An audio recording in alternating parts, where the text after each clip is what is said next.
Okay, since we just changed the brake fluid in my 2007 Audi A6 2.0 TDI, the last fluid I have left to change is the power steering fluid.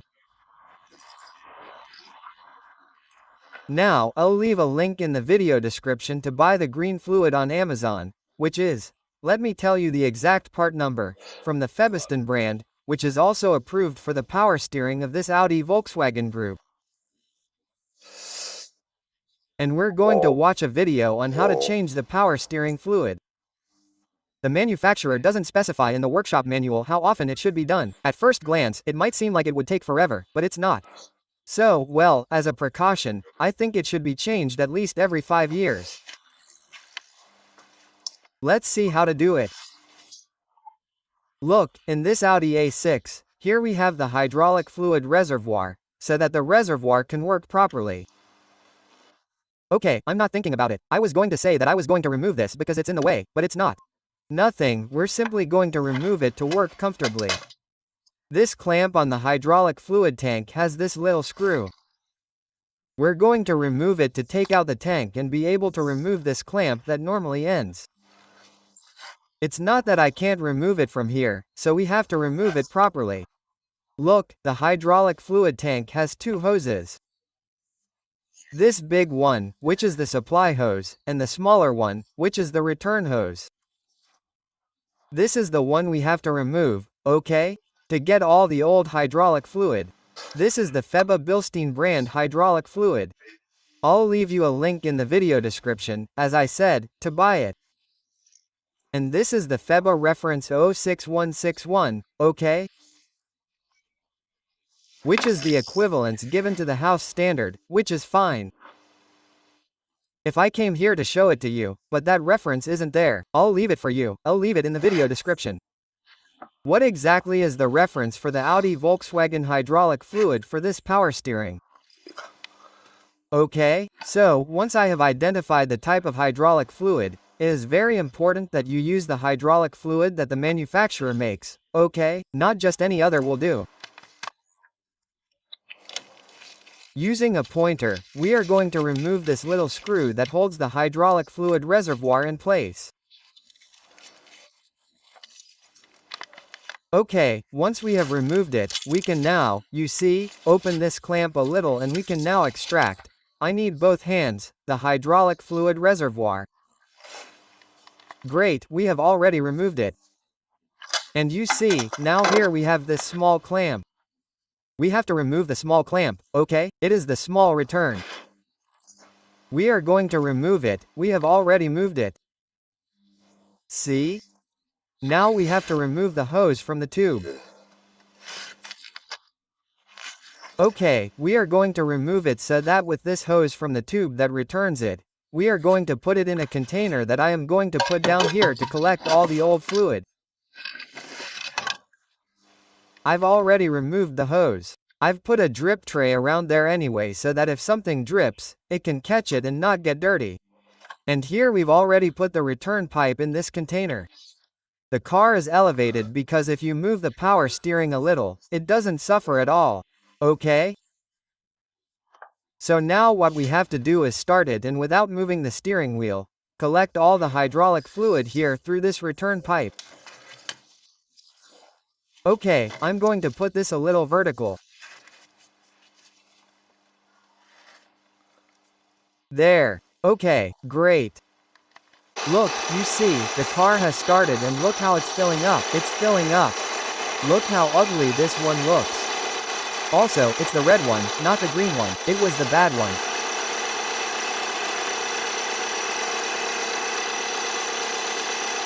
Do you see how everything is filling up?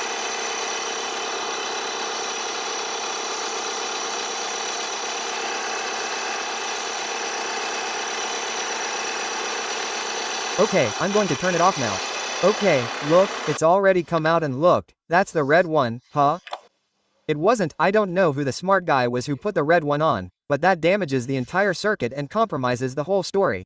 It has to be green in that reference. Okay, now what I'm going to do is, without starting the car, because it's very dangerous to start the car, turn the power steering pump and if it runs out of fluid and is running for a long time, you'll seize it directly. So, what I've done is only momentarily.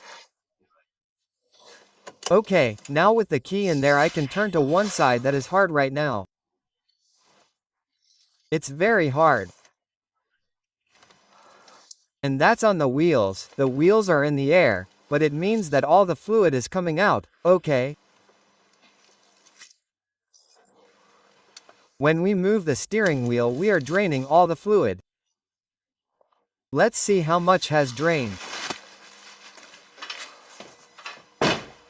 Let's see if a little bit of something has come out or if a little bit of nothing has come out. A little bit.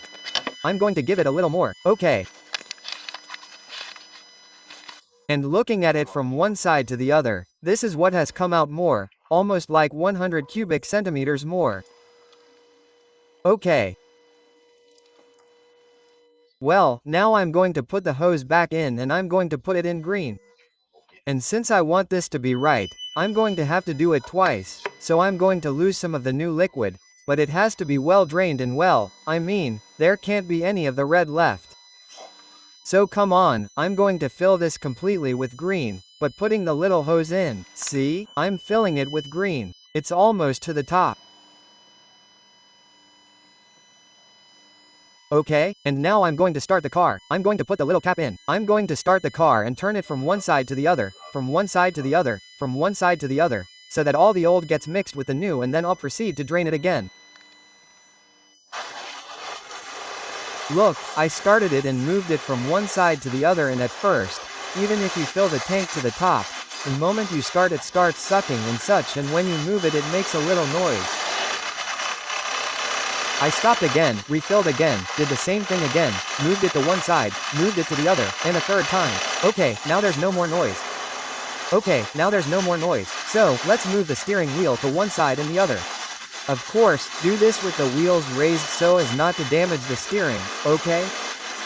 Not the power steering pump, nor the rack or the pump, okay. You see, now it's going very smoothly and there's no more noise. Now we're going to drain everything again through this.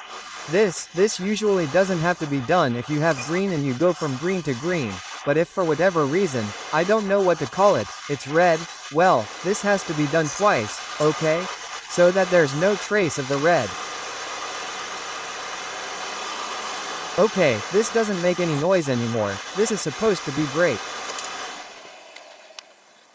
Okay, so after having done this process 2 more times, it takes a total of 3 times for this to come out completely green. It comes out completely green, like this. So now I'm going to connect the hose. I'm going to clean everything really, really good. I'm going to put the clamp on and fill it properly and we'll see how we can bleed all the air out of the circuit once we have everything in place. Okay.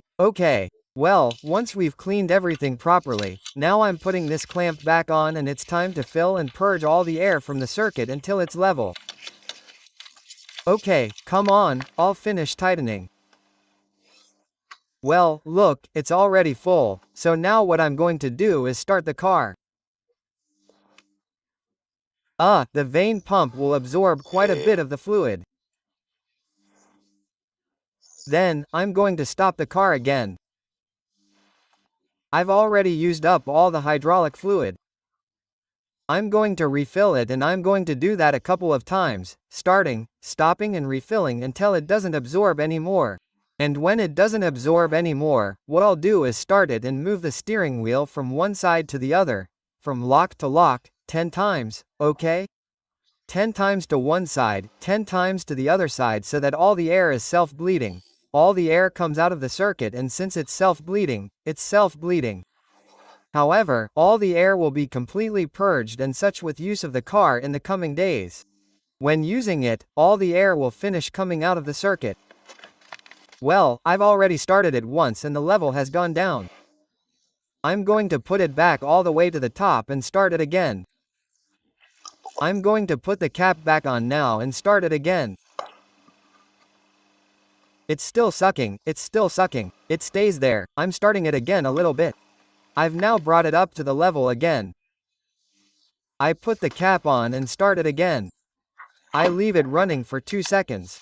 I stop again and check the level again. Okay, let's start.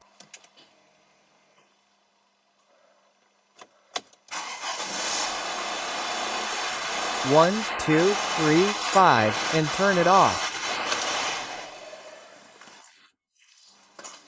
Now let's check the level again.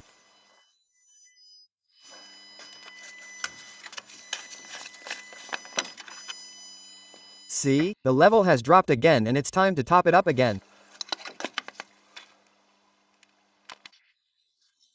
Level it again and now let's start and move the steering wheel 10 times from one side to the other. At first it makes a little noise until it gains all the hydraulic pressure, it fills up and then it stops making noise.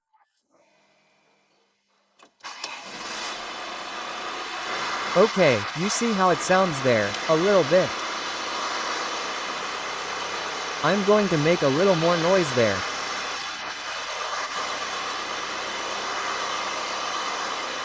For now, if it makes a noise, you have to move it a little. You don't have to take it all the way to the top, okay? Just a little bit until it stops making noise.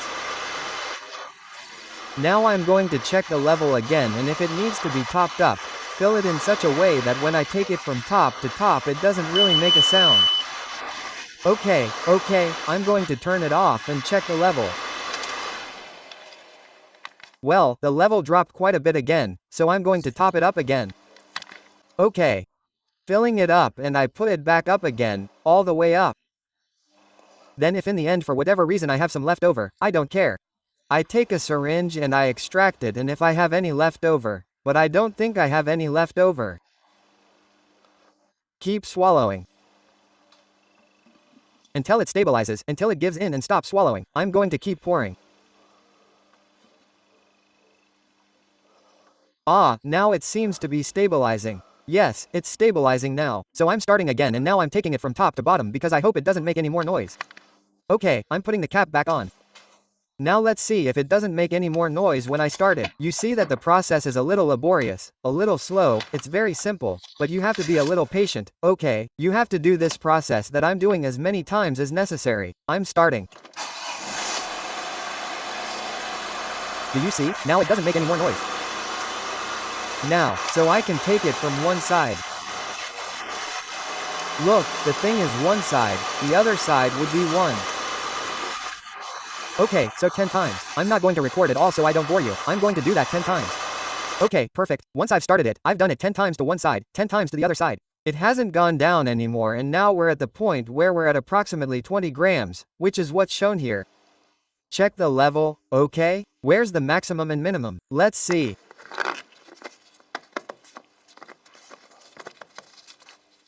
There, let's see.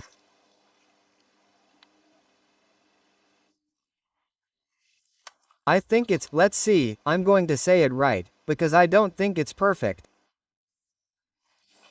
Look, to check the correct level of the hydraulic fluid, there are two possibilities. Either do it cold or do it with the engine at operating temperature. I put it in with the engine at operating temperature. Okay, tomorrow when it's cold I'll also check it cold to see if the two data match. So you have to tighten it by hand, okay? Tighten it by hand and that's the signal that works for us. I mean, it's not worth taking this, putting it in and whatever it gives us, no. We have to take this, screw it in and that's the level that it gives us when we take it out. Okay, I'm going to clean it now to get a good reference and we'll see it. I don't know if the camera picks it up or not, but it's a little bit high. The level, okay? It should be here at 80. That is, it should be up to here at most and it's a little bit more. There's no problem. We take a syringe and extract a little bit of hydraulic fluid, okay? That's what I'm going to do now. Well, then, we take a syringe, extract a little bit. This is what we've extracted, you see, liquid, completely green. Okay, what we're looking for, completely green. Okay, well, now we're going to measure again. I'll dry this, I'll measure again. Let's see what it gives us. Well, I don't know if the camera picks it up correctly or not, but I've squared it up perfectly. It's just below the maximum of 80 grams. Now that the engine is at operating temperature, so I'll leave it there. Okay, remember that this is with it tightened, right? I mean, with it screwed in, right? Without unscrewing it, the measurement would be wrong.